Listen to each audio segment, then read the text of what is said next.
This is an audiovisual study guide for Chapter 13 of Dana Harris's Biblical Greek Grammar.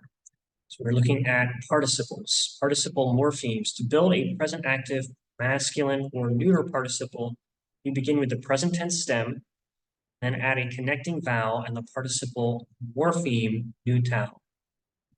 To the participle morpheme, we add case endings. To parse participles, first identify the participle morpheme, nu-tau. Anything before the participle morpheme involves verb morphemes, tense stems, connecting vowels, tense formatives, and anything after the participle morpheme is a case ending. So it's built like this: present tense stem, lu, connecting vowel, omicron, participle morpheme, nu-tau, then the case ending for the nominative is os, so the inflected form, luantos. Articular, arthrus, and anarthrus. Articular or arthrus participles are preceded by the article. Anarthrus participles are not preceded by the article. Adjectival participles are usually articular. Adverbial participles are always anarthrus. Adjectival participles are also attributive participles.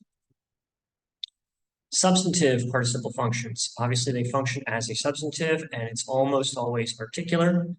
The aspectual force of substantival participles is often reduced, so present participles functioning substantively may not necessarily indicate a nuance of continuous action. So lege martyron tauta, the one who testifies to these things, says. Paul pistuon eise me, the one who believes in me. It would be over-translating to say the one who continuously believes in me, or the one continuously believing in me, because the aspectual force is reduced. Attributive participle functions. They occur in either first or second attributive position. The attributive participle and the substantive it modifies together comprise a participial phrase. Attributive participles are usually articular, and it must agree with the substantive it modifies in case, number, and gender. That does not mean the endings will look the same. Because it is a verbal adjective, it can still have a direct object. Allegomenos Christos, the one who is called Christ. Pempon me pater, the Father who sends me. Both of those are in the first attributive position. Kai hai ho diabolos, ho planon, autos, eblethe estein limnein to puros. And the devil who deceived them was cast into the lake of fire. That is in the second attributive position. Adverbial participle functions. Adverbial participles are always anarthrus.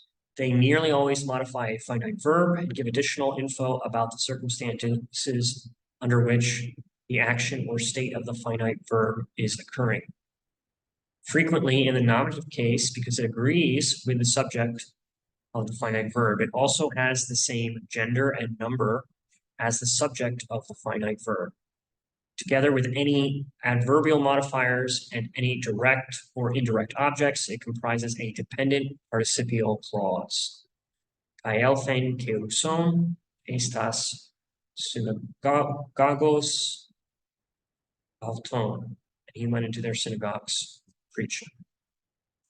That's it for chapter 13. You need to be able to parse. You need to know the paradigms listed in the chapter, and you need to be able to translate Greek sentences using these participles, and also be able to know the paradigm, parse, and translate sentences using the Greek word pas.